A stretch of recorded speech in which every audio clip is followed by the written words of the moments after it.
To me, it's got to be a Drake May special game. I'll go against the public here and take his under. Congratulations on being the 81st best Super Bowl team of all time. The Sam Darnold pumpkin factor is absolutely in play here. I have so much money on both kickers to win the MVP. You know what? Don't bet anything where you feel like you might need to hire a lawyer if it doesn't go your way. If I get any Gatorade tips, we got a Southsider on the sideline again, I will be sure to blast the group thread. A team that's wearing white uniforms like New England, they're not going to have red or orange Gatorade because they don't want to stain their jerseys when they drink the Gatorade. You just keep it small. Keep it simple, stupid. There's 3 bets for you. They do not profile like a 10-win team. They profile like 7-win type teams. I can't wait to let 18 to 22-year-olds emotionally ruin me. I made a call, to Vegas. I said, look, we actually need the paper here.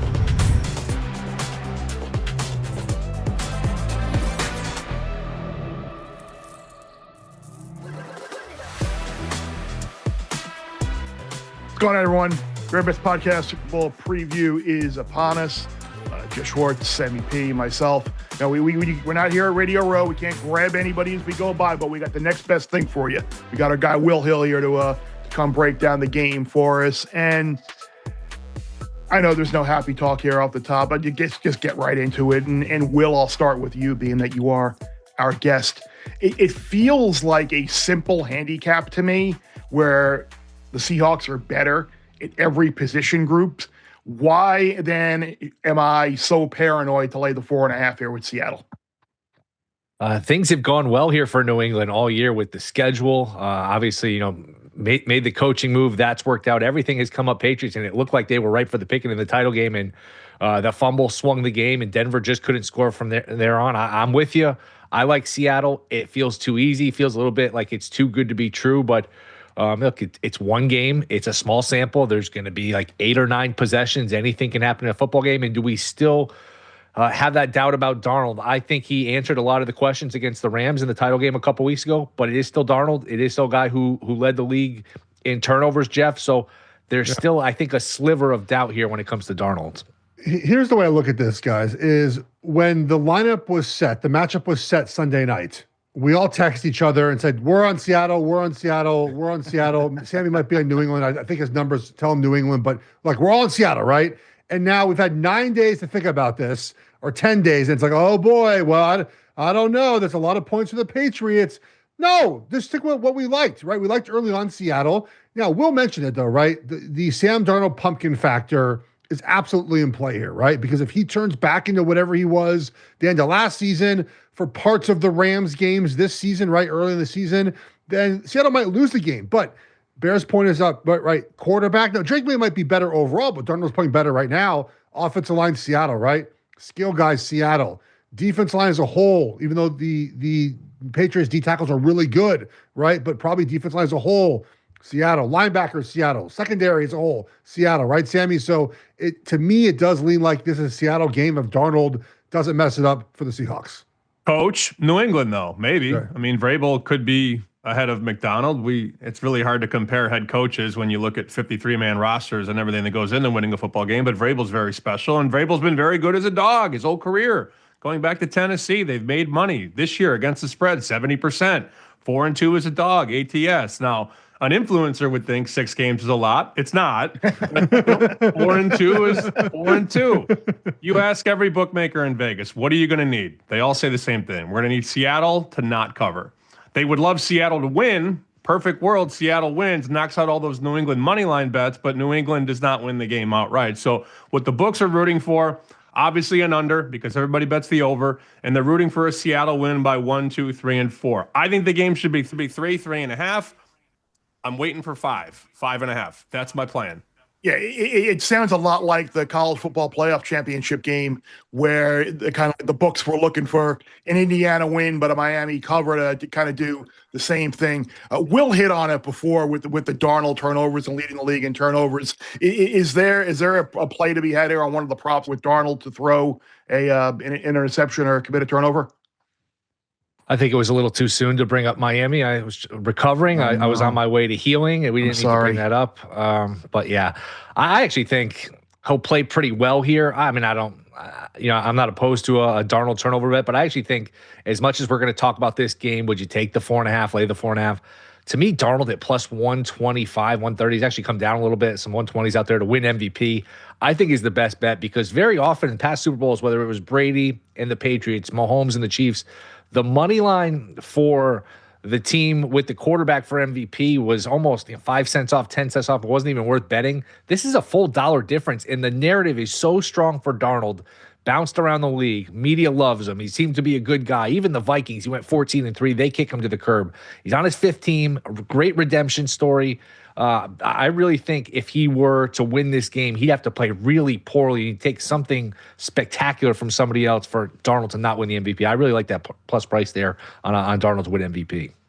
Wouldn't the other guy just be JSN, right, to win MVP? Because you look at what Cooper Kupp did to win MVP a few years back, right? I mean, Stafford played well, but Cooper Kupp had 2 touchdowns and the game-winning touchdown, right? If JSN is able to play like we think he can play in this game, now I know everyone who's on New England will say this, right?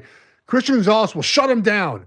But what Clint Kubiak does so well, their offensive coordinator, future Raiders head coach potentially, right, is moves around everywhere, right? How can you double him if he lines up in the backfield? How can you double him if he starts in the slot and motions out or motions across the field? Like there's ways they get him open. So the other guy for me, if you like Seattle in this game, would be JSN to win MVP, Sammy. I bet some Shaheed at 50-1. I texted everybody. I think Will said he nibbled it. I love when Will nibbles.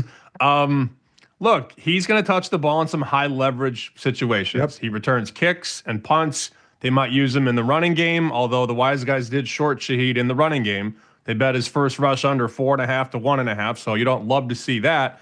But there were books that have Shaheed at 25 and 30-1. FanDuel had a 50. So we bet some 50, and then Joe told me to bet, I swear, before the playoffs, Joe O goes, bet Emin Worry at 500-1. Done.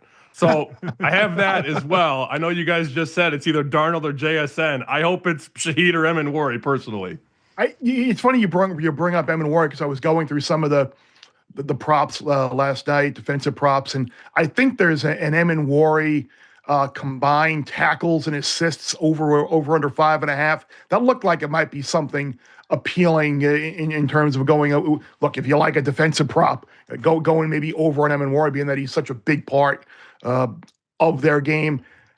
Sam, you got a great number on Shaheed. I kind of agree with Will though on this. Like if Seattle wins, like Darnold, it's going to have to be like a Darnold's 12 of 25 with a pick, and you're getting a non-offensive. Like the narrative I think is so strong. I will be rooting for you, but I guess my debate is: do you feel better about if you think Seattle's going to win? Do you just take the better price on Darnold to win MVP, or do you wait for the phenomenon that we see quite often, Sammy, on championship type games where there's so much money line play on the underdog that the money line on the favorite gets kind of muted a little bit? Maybe we get a money line closer to $2 or so, maybe even under $2 if money on the Patriots to win outright comes in. So I guess that's kind of the internal struggle I'm going with right now. Maybe just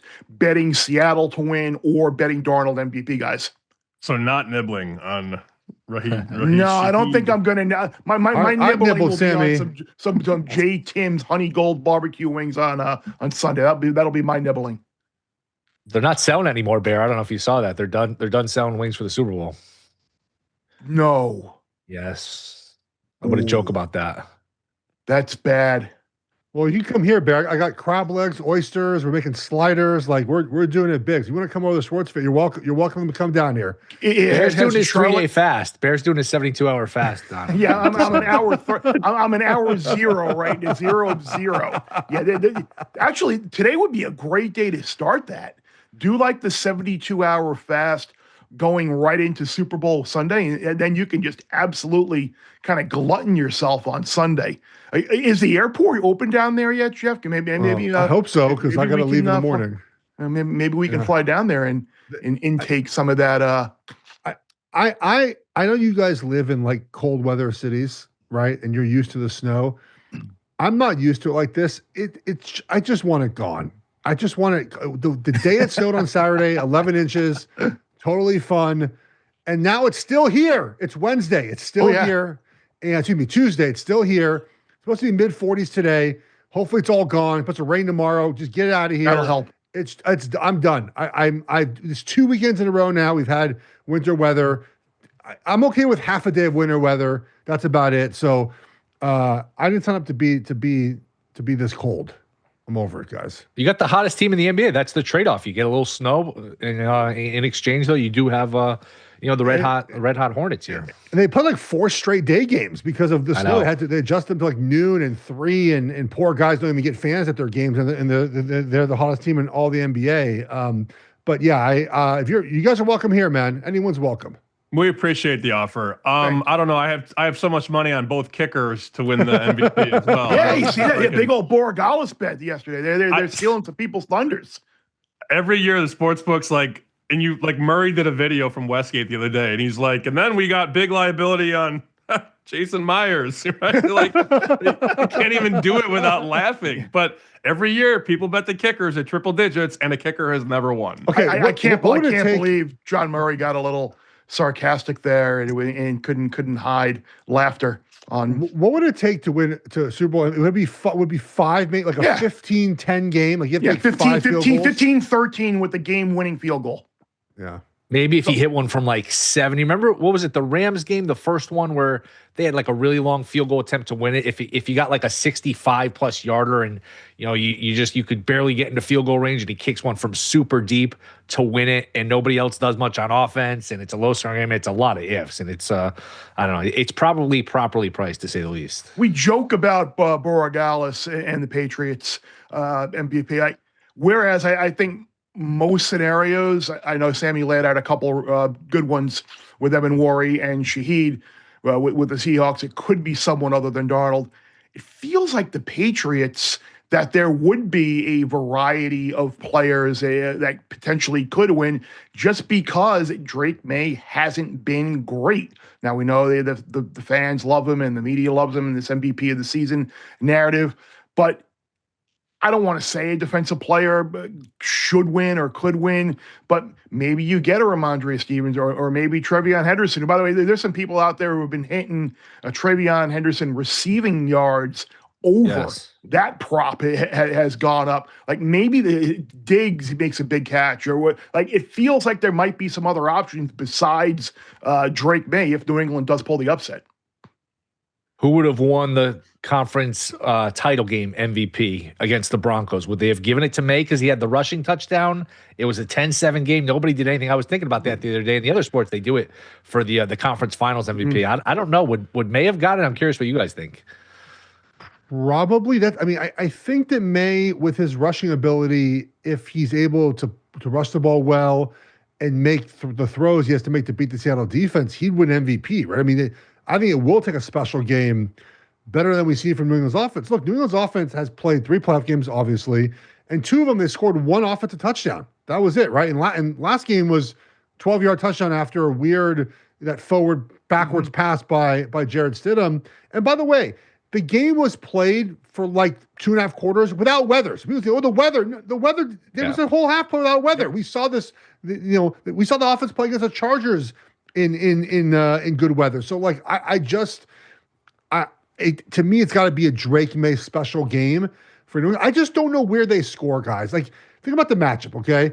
Who's the wide receiver that Seattle's like, we got to stop that guy? Diggs and Booty. I mean, they both. I guess. But Booty's made some big plays in the playoffs so far. But you actually had a play on Drake May and his rushing prop, didn't you? I think he goes under his rushing. Obviously we're recording this on Tuesday, so I'll take what number we have today. But I think I'm waiting as long as I can to go under rushing. So here's the thing: when teams 37.5 is the number that I just saw checked up, by the way. Opened at 29.5 though. Yeah, so hopefully it goes higher and higher. We'll see. Here's the reason why.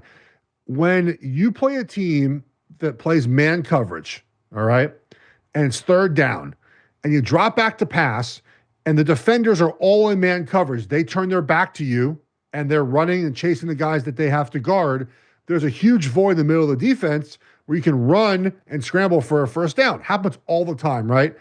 Seattle puts a ton of zone. They're going to play a ton of zone in this game. They're going to have a middle linebacker over the ball, and Drake he's not going to be able to run the football. He might try to run the football, but there's going to be a guy standing over him the entire game. So I just don't think he's going to be able to have the yardage. They're not a design run team, right? The run that won the game against Denver, he called it himself, right? He kept the ball himself.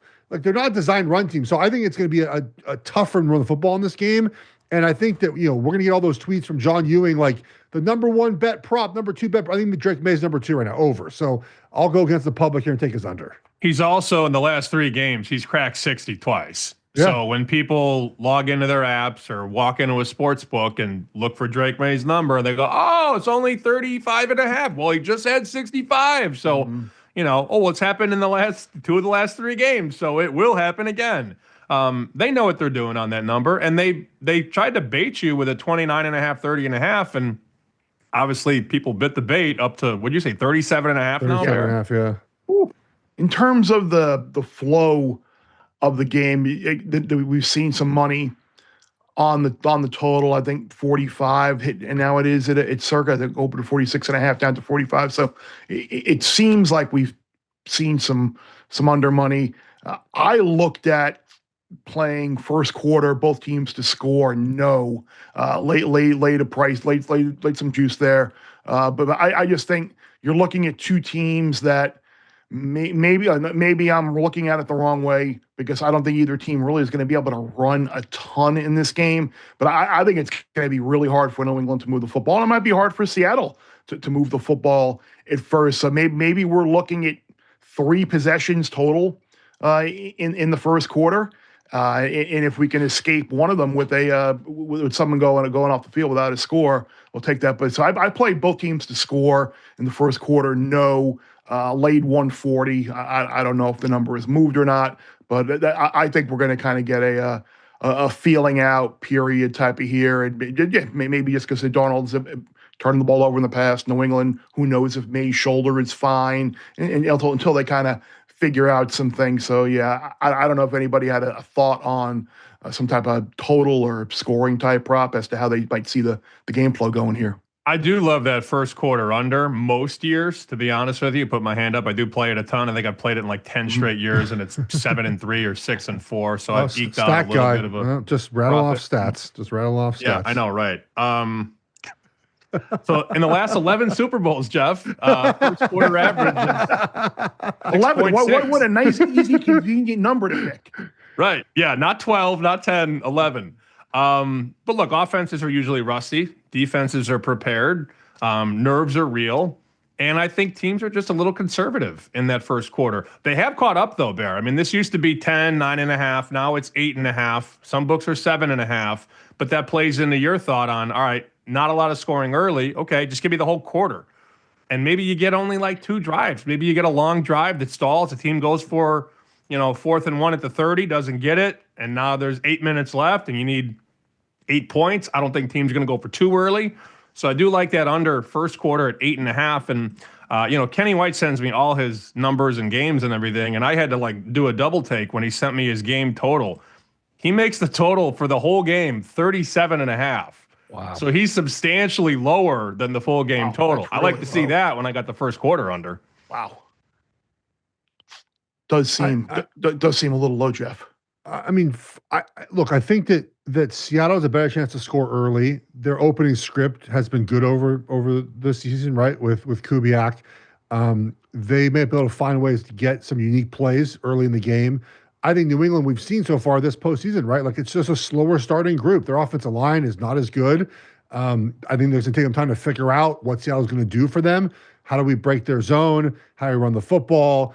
They've reduced reps for Henderson as well. So sort of just Stevenson being the guy, they pass the ball out of the backfield. Are they running? They're a good screen team at times. They're going to screen. Like, I think it takes them more time to figure out what they want to be. I think Kubiak will have a good plan early. And if Seattle can run the ball, which they did really well against the Rams in that first half, that does open up more of the offense. So I think both teams, to the point about why this hits often, is a figuring out period, right? You have 2 weeks to prepare for this game. You might see something new. There might be nerves, right? These players, for the most part, both either teams have not played in this game before. Vrabel's played in this game before. The Seattle GM has been in this game before. That's sort of about it, right? Josh McDaniels, obviously, but the players haven't been in this spot before. I've only attended one Super Bowl. I don't know if you guys have ever been to one. It's a weird vibe to start the game because it's like half the stadium, 1/3 is the one team, 1/3, and 1/3 is a corporate crowd. Like, it's a weird vibe to start the state. It's a super long, national anthem, introduction, coin toss. You're on the field for 20 minutes before the game, which you really never are in a regular season game. So these are the reasons why the games tend to start slow, and both these teams are led by their defenses. So it would make sense, to Sammy's point, that we see a first quarter. I might tell you on that one here, Sam. I'm going to write that one down here. Thanks, Geoff. Appreciate that. Just well, real you love quick, when I do that. I think I saw the stat the other day, Brady's first 6 Super Bowls as a starter, Nothing. they didn't score a point in 5 of them. Yeah. Yep. So, okay, I get May and I get Darnold in the first quarter. Yeah, I mean, I'm in. Hey, Geoff, you mentioned that the long anthem. There's been I know a lot of people like to look at these novelty props, and I think the over under on Charlie Puth. I don't know who that person is. You could put 4 people up in front of me right now, and I would not be able. Does anybody know him? His music? I mean, I could ask Will. I think our daughters might know downstairs. I don't know. Like, we could ask them to come in here and I would. I imagine I've heard his music before. I couldn't pick him out in a lineup, though. But 119.5, I think, was the starting number. I saw 125 seconds last night. So there might be, if you can get action on this, if you can get down, and I'm sure you can only get down $25 or so. I'm sure that's not being booked in a lot of spots, but it feels like there has been a large move towards the over there. So it's 125 seconds. 2 minutes and 5 seconds. It seems a little long. He really would have to be drawing some stuff out here. Again, I don't know his style of music, or if he emphasizes words and lets words hang or not. But I don't know. Will you know old Charlie? I will say this. If you're going to bet something like this where there's room for interpretation and you're going to get all upset if you lose, like he might say brave a couple times. Like last year, I know that was an issue. Some books graded as an over, some graded as an under. You know what? Don't bet anything where you feel like you might need to hire a lawyer if it doesn't go your way. It's the Super Bowl. It's supposed to be fun. The Gatorade, is it yellow? Is it lime green? You can't tell. Like if you're going to get all upset and the ruling doesn't go your way, just stay away from it. But no, the information usually gets out there with rehearsals. I know it was a few years ago that somebody saw the rehearsal, taped the rehearsal, and like gave it out on Twitter and sold it to his clients. And then the line moved. So this stuff with information, with how quickly information travels, a lot of this information stuff, Sammy, is just no longer available and for really small limits. We did get, though, this was years ago. This was the Tampa Super Bowl against Kansas City. I think that was the Super Bowl. Jeff wore a full Chiefs uniform for the show, and then they lost. Yeah. We found out that the Gatorade was blue, and blue Gatorade was 8-1, and then Bear the Bucks on the money line were plus 130. My buddy goes, "Why don't we just take blue Gatorade?" And then we kind of free rolled the Super Bowl. We took a little Kansas City money line and then had the 8-1 on the blue Gatorade. So if I get any Gatorade tips, we got a Southsider on the sideline again, I will be sure to blast the group thread, but nothing yet. All right, the production team chiming in here and making me sound a little bit more educated than I actually am. Charlie Puth signed with the record label 1111 in 2011 after appearing on the Ellen Show. So there we go. That was not actionable information, crew. Yeah. I'm sure there are people out there though that have digested and consumed a lot of his songs and a lot of his, like people do that.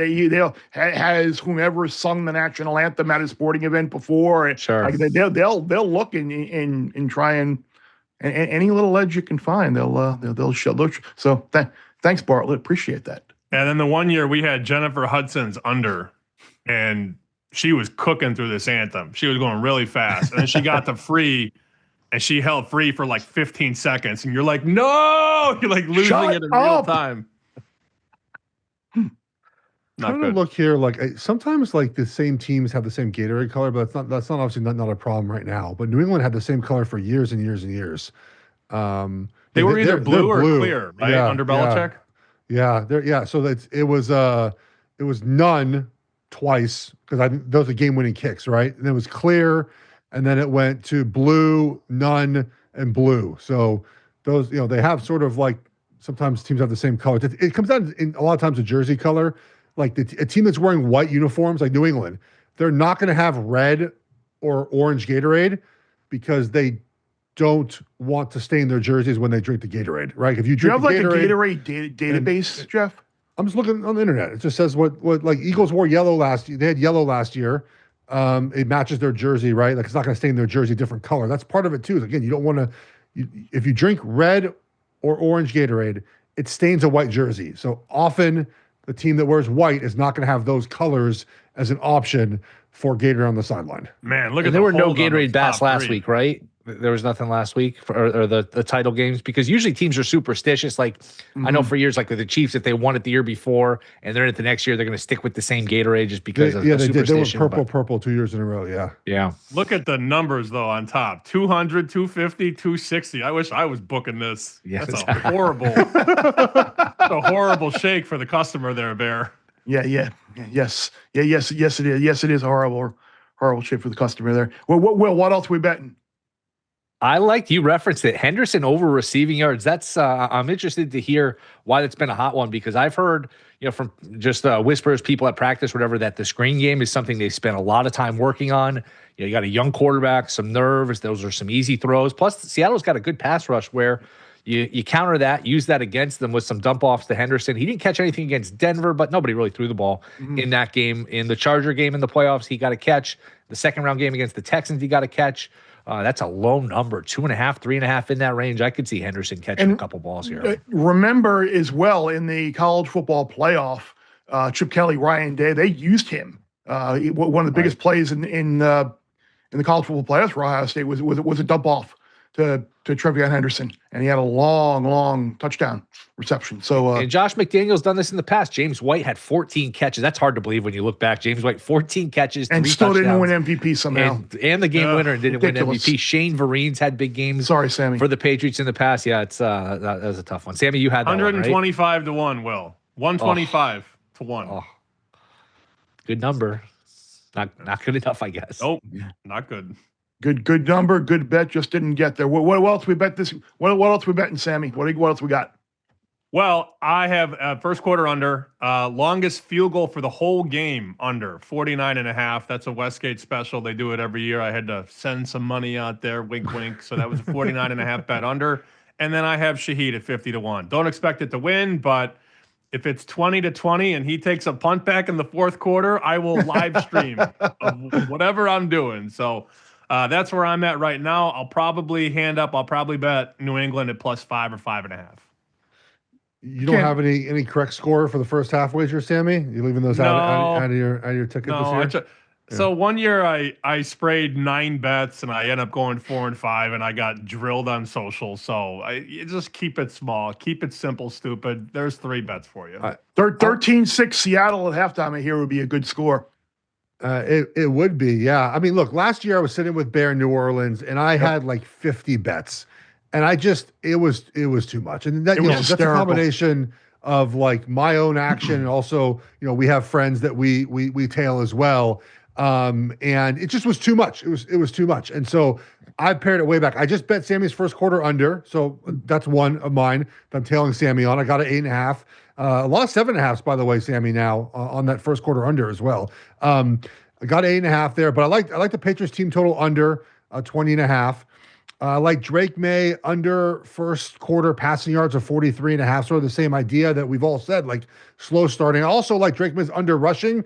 I'm going to try to wait. I'm going to just try to wait to the very end and see what I can get at the very end of this as people continue to bet that up and up and up. I tailed, same in the Shaheed one as well. I'm just keeping my menu small this year and enjoy the game. Well, I know there won't be a small menu in terms of food at the Will Hill household in Connecticut on Sunday. That's for sure. What do we got on the snack menu there for Sunday afternoon here in Central Connecticut? Probably keep it simple. Daughter has a basketball game, I think, at like 2:00 on Super Bowl Sunday, which really should be outlawed. That should just that's okay. That's early enough where you don't have to sit there all afternoon and watch 5 hours of free game. That's okay. Overtime number 5, right? Number 5 is right. I keep it simple. Wings, probably some pizza. I do think nachos, and maybe it's a hot take, I think nachos are a little overrated because if you don't get them right away, the cheese gets cold, the cheese settled. It's just it's not the same. It's only that first layer that's really good. Now, when they're good, that they're right out of the oven or whatever, absolutely incredible. But we'll probably be keeping it simple here. One last one, betting one. I forgot to mention. I'm not sure what book, if it was Circa or one of the books out in Vegas, though.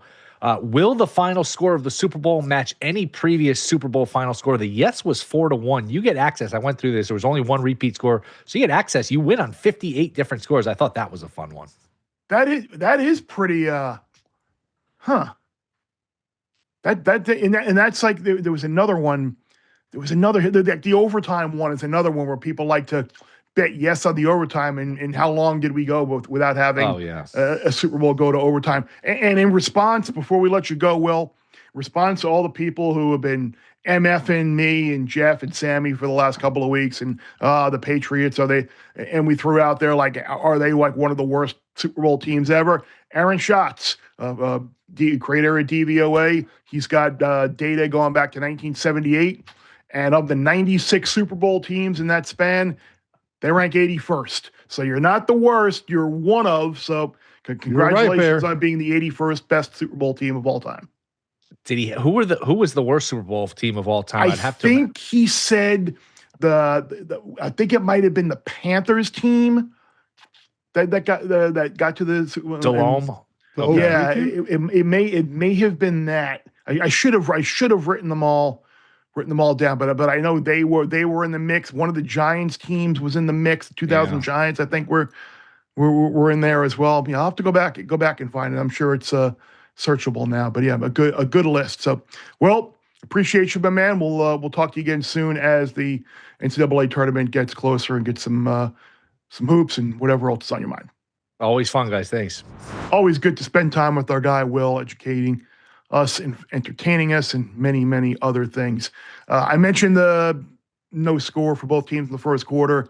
It's one thing that I played. Three other things that I played. Longest field, not longest, but the distance of the first field goal of the game over 37.5 yards.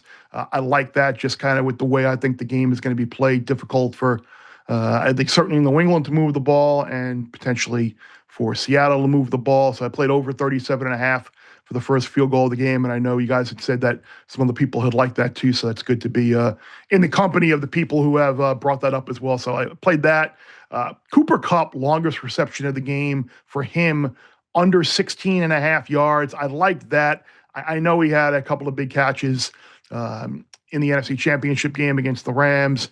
But I just think the way New England plays defense, I can't really see him getting loose for a big play in this game. I think more of underneath. I think his pass catching tree will be more along the lines of like the 11, 12, 13, 15 and under type plays. So under 16.5. And then last score of the game will be a touchdown, minus 150. So I laid a little bit of a price there. I just think the way the game, like if the game goes the way that I think we expect it to go, Geoff and Sammy, it could be a late touchdown for New England to kind of cut into this lead. I can see a multiple score lead for Seattle late. And at that point in the game, New England's not kicking a field goal in the last drive of the game. Or maybe New England's up and maybe they're up by 4 in the game and Seattle needs to potentially score a touchdown as well. So I played last score of the game touchdown as well. And one other thing, guys, we're a little early in the week and a lot of the props that I actually like to look at, A, for entertainment, and B, maybe there's something in there that might be actionable. Later in the week is when you see the cross-sport Super Bowl with a big college basketball game or cross-sport with Super Bowl with the Waste Management coming up this weekend. Usually it's a birdie fest, and you're looking at close to 20 under winning that tournament. There are a lot of fun props, winning score, and they're combined to total passing yard. There's a lot of cool stuff that comes out. So we can't offer any of that right now, but make sure you check some of that stuff out later in the week. And maybe Geoff and Sammy and I are all going to have columns up on foxsports.com later in the week. And maybe by that point, we'll find something there. So unless you guys got anything else to close this bad boy out, I'm going to bid adieu. Am I allowed to bid adieu, guys, or you have any last words of wisdom? I think a Seahawks win by 4 would be good for Sam and good for me. I'll take that. And with a Shaheed kickoff return for a touchdown. How about that? There we go. The perfect Super Bowl. Give him a chance. So Appreciate you guys. Appreciate Will. Appreciate everybody out there for listening, watching. Rate, review, subscribe wherever you get your podcast, Apple, Spotify. Watch it on our YouTube channel. Keep subscribing. Keep watching. We appreciate it. Jeff, for Sammy, for Will, I'm Bear. Bless you, Ben. More you lose than you win.